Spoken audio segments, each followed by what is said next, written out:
Putin's Crimea in crisis as Ukraine intensifies its campaign against Russia's occupied peninsula. Russia declares emergency across occupied Crimea after escalating Ukrainian drone attacks.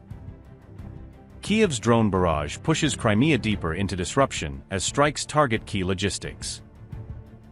Fuel shortages, power cuts strain daily life across Russia's strategic Black Sea stronghold. Putin's grip on Crimea shakes. Zelensky's strikes tighten pressure on the peninsula's fuel lifeline. Russia-appointed authorities declared an emergency across occupied Crimea on June 27, following a sharp escalation in Ukrainian drone attacks.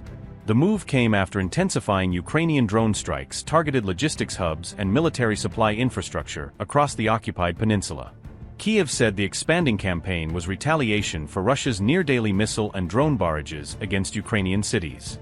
President Zelensky said Crimea had become central to Ukraine's broader campaign to restore justice and reclaim occupied territory.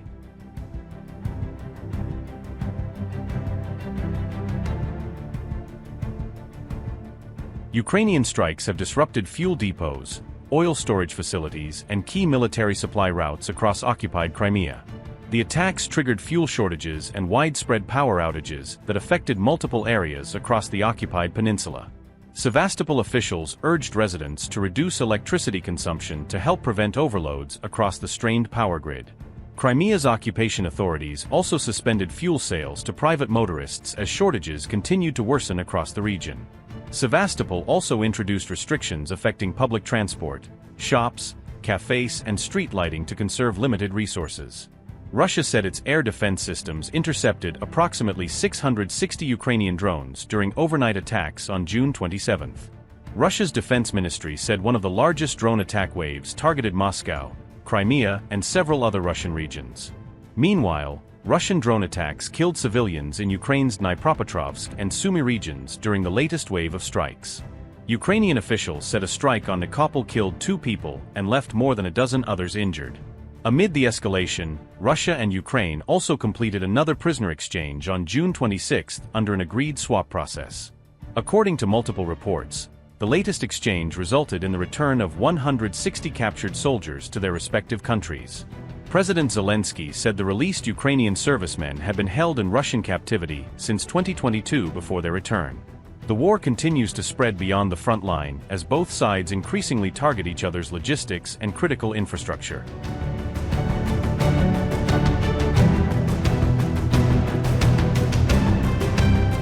Russia launched a fresh ballistic missile attack on Kyiv late on June 25, with Ukrainian authorities reporting at least 2 civilians were injured. Ukrainian officials said falling missile debris ignited a warehouse fire as air raid alerts returned across Kyiv in the early hours of June 26. Explosions were also reported in Kremenchuk as air raid warnings expanded to regions located far from the active front line. Moscow Mayor Sergei Sobyanin claimed Russian air defenses intercepted and destroyed 39 Ukrainian drones during the June 26 attacks. Sobyanin said the first wave of drone attacks began around 2:30 a.m., after which emergency services were dispatched to assess damage. Ukraine also announced a shift from sporadic long-range strikes to a sustained military campaign focused on Russian-held Crimea. Kyiv said the campaign had contributed to fuel shortages, electricity disruptions, and an exodus of tourists from occupied Crimea.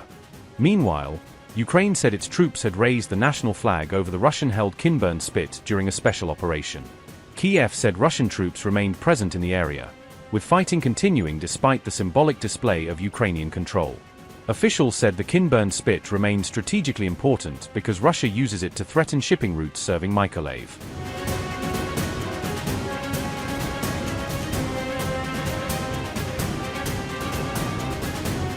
Russia's Lukoil-operated Norsy refinery in Kstovo halted operations after June 24 Ukrainian drone strike, according to Reuters. Russia's 4th largest refinery and 2nd largest gasoline producer plays a critical role in maintaining the country's domestic fuel supplies. The attack reportedly damaged the CDU-5 processing unit, which is capable of refining around 12,000 tons of crude oil per day. The outage came as the Moscow refinery remained offline after earlier drone strikes, further deepening Russia's growing fuel supply problems. The Kremlin has already imposed fuel export restrictions as several Russian regions reported shortages and limits on fuel sales.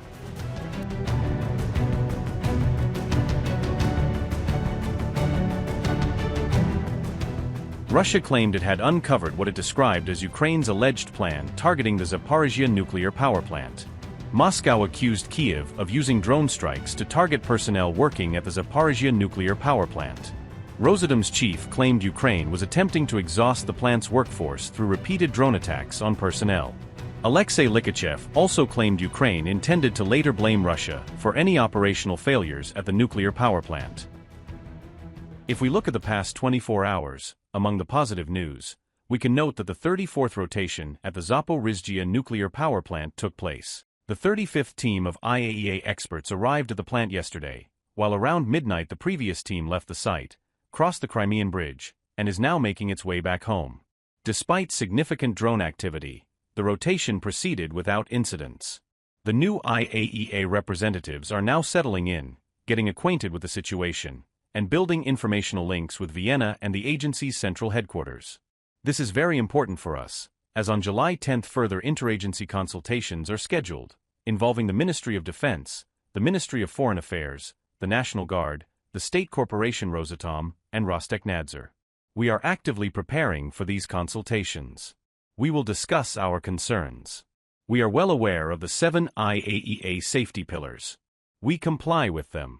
I would like to remind you that a key IAEA principle is the work of personnel and the ability of operators, and I quote verbatim, to make decisions without pressure. The paradox is that over recent weeks the main objective of the Ukrainian armed forces has been to exert pressure on personnel.